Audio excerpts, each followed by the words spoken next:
ఛందస్సు. ఛందస్సుకి లయ ప్రధానం. పద్య మరియు గేయ లక్షణాలు తెలుపు శాస్త్రం ఛందస్సు శాస్త్రం. ఛందస్సు మొట్టమొదటిసారిగా వేద విద్యగా పిలువబడింది. తర్వాత అది పద్య విద్యగా మారుతుంది.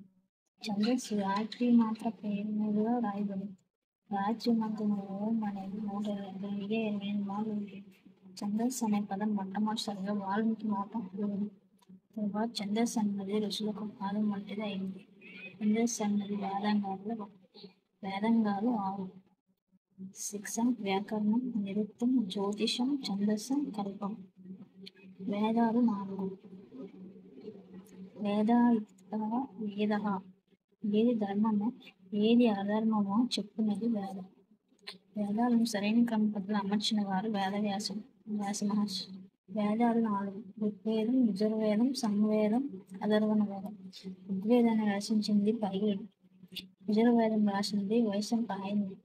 సామవేదం జైమిని. అథర్వణ వేదం సుమంతుడు.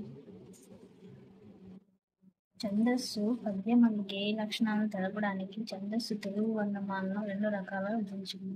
1 హ్రస్వాక్షరాలు, 2 దీర్ఘాక్షరాలు. పద్య గేయ లక్షణాలను తెలపడానికి ఛందస్సుకి ఉపయోగపడినవి లఘువు మరియు గురువు. లఘువు అంటే వేగమాత్ర కాలంలో ఒక క్షణకాలంలో లేదా ఒక రెప్పపాటు కాలంలో ఉచ్చరించబడినది లఘువు. దీన్ని ఆంగ్ల భాషలో ఐ లేదా 1 సూచిస్తారు. నిలువు గీత. గురువు ద్విమాత్ర కాలంలో ఉచ్చరింపబడినవి గురువులు. దీన్ని ఆంగ్లంలో యు సూచిస్తారు. అంటే అర్ధచంద్రాలు. గణం అంటే లఘువు గురువుల కలయికను గణం అంటారు. 3 అక్షరాలతో ఏర్పడినది గణం. 3 అక్షరాల కంటే ఎక్కువ లేదా 3 అక్షరాల కంటే తక్కువ ఉన్నదాన్ని అపద గణం అంటారు. ఏత అంటే ఏంటో తెలుసుకుందాం. పద్యపాదం ఎందు మొదటి అక్షరం యతి. ఇది సంస్కృతం నుండి తెలుగులోకి వచ్చింది. యతిలో అచ్చు ప్రధానం. యతికి అప్పకవియంలో 9 పేర్లు పెట్టారు. యతిని వలి, శాంతి అని పిలుస్తారు. విరామం, విరమము, విరతి, విరమణ, విశ్రాంతి, విశ్రమం, విశ్రమ అని పేర్లు కలవు. నెక్స్ట్ ప్రాస. పద్యపాదంలో రెండవ అక్షరం ప్రాస కన్నడం నుండి తెలుగులోకి వచ్చింది. ప్రాసలో హల్లు ప్రధానం. నన్నయ్య ఆంధ్ర శబ్ద చింతామణి అనే వ్యాకరణ గ్రంథంలో ఉద్యోగుది ద్వితీయ వర్ణ ప్రాస అన్నారు. యతి స్థానం. పద్యపాదంలో మొదటి అక్షరానికి అదే పద్యపాదంలోని ఒక నిర్ణీత అక్షరాన్ని జత చేయడాన్ని యతి స్థానం అంటారు. ఇప్పుడు లఘువు గురువు లక్షణాలు చూద్దాం. దీర్ఘం లేనివి లఘువులు. ఆ, ఈ, ఊ వీటికి దీర్ఘం లేవు కాబట్టి లఘువులు అవుతాయి. దీర్ఘము ఉన్న గురువులు. ఆ, ఈ, ఊ ఇవన్నీ గురువులు. అరసున్నాకు ముందున్నది లఘువు. అరజని ఇది అరసున్నా కాబట్టి అరసున్నాకి ముందున్నది లఘువు అవుతుంది. గుర్తుంచుకో. నిండు సున్నాతో ఉన్నది గురువు అవుతుంది. నిండు సున్నా ఇక్కడ ఉన్న సున్నా ఇక్కడ ఉన్న సున్నది కాబట్టి గురువు అవుతుంది. ఇది గురువు అవుతుంది. విసర్గతో ఉన్నది గురువు. అంత కూడా ఇది విసర్గతో ఉంది కాబట్టి గురువు అవుతుంది. అంత పొల్లుతో ఉన్నది గురువు. పొల్లు అంటే కాబట్టి ఇది గురువు అవుతుంది. ఎక్కడ విసర్గ అంటే గురువు అవుతుంది. 5 అక్షరాలు గురువులు. ఐ, రా ఇవ్వద్దు. ఐ అంటే గురువు. ఐ, రా గురువు. 5 అక్షరాలు గురువులు అంటే అవు కూడా గురువు. ఔషధం సున్నా ఉంది కాబట్టి గురువు. అక్షరానికి ముందున్నది గురువు.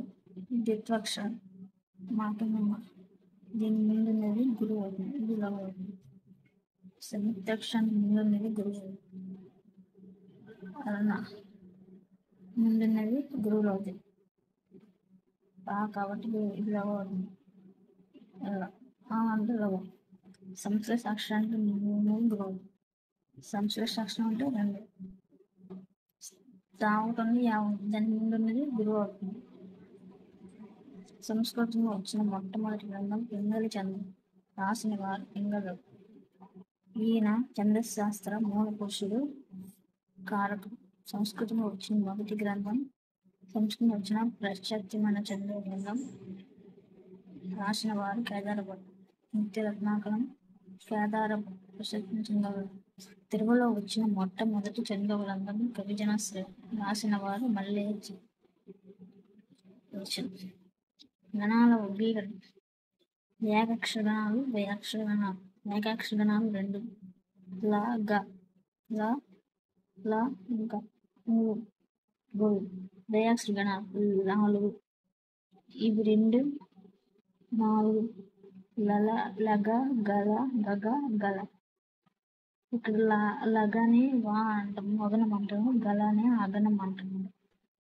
లల అంటే లఘు లఘు, లగ అంటే గురువు, గగ గురువు, గల అంటే త్రయాక్షర గణాలు 8 ఉన్నాయి.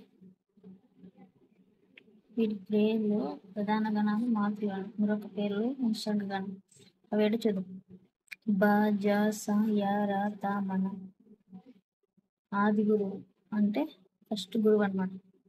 మధ్య గురువు, మధ్యలో గురువు వస్తుంది. మిగతా ఇటు లఘువులు వస్తాయి. అంత్య గురువు అంటే ఎండింగ్ లో గురువు వస్తుంది.